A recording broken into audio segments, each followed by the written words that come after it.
Presentasi makalah kelompok 3 perkembangan Islam periode awal Mekah oleh Assalamualaikum warahmatullahi wabarakatuh. Perkenalkan saya Bumi Handayani dengan NIM 121906. Saya akan membacakan materi makalah dari kelompok 3 yang berjudul Perkembangan Islam periode awal Mekah, yang dimana ada 2 materi pokok. A. Islam periode awal Mekah. Islam periode awal Mekah terbagi kepada 2 bagian, yaitu 1.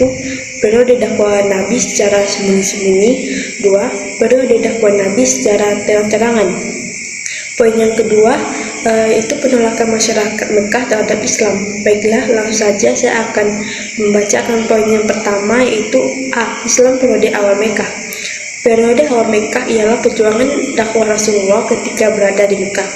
Periode ini disebut juga periode pembinaan kerajaan Allah dalam hati manusia. Menurut Syekh Muhammad Al-Qudari, Rasulullah berdakwah di Mekah selama 12 tahun, 5 bulan, dan 13 hari.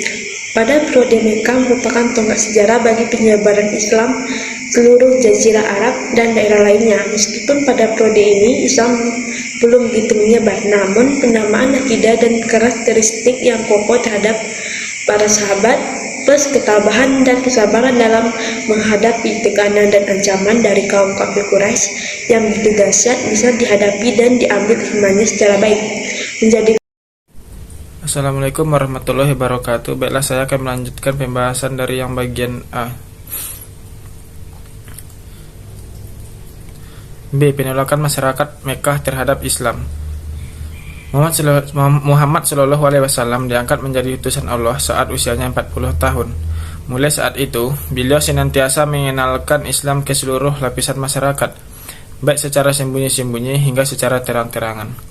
Dakwah Nabi Muhammad ini dimulai dari keluarganya dan meluas hingga ke masyarakat secara umum.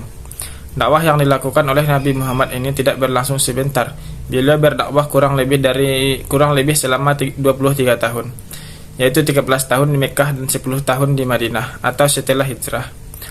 Di samping itu, Allah juga memberikan banyak tanda mukjizat dan dalil untuk mendukung dakwah tersebut. Tapi siapa sangka kalau dakwah begitu baik dan sempurna masih memiliki penentang, bahkan dari kalangan kaum Quraisy, kaum yang merupakan keluarga Rasulullah sendiri. Ada beberapa hal yang diduga sebagai alasan mengapa kaum Quraisy menolak masuk Islam. Beberapanya diantaranya adalah takut pengaruh dan kekuasaan yang dimiliki menghilang. 2. Khawatir status ekonomi dan sosialnya memudar. 3. Islam bertentangan dengan agama nenek moyang. 4. Perasaan iri, dengki, dan angkuh. 5. Tidak percaya dengan ajaran dan konsep dalam Islam.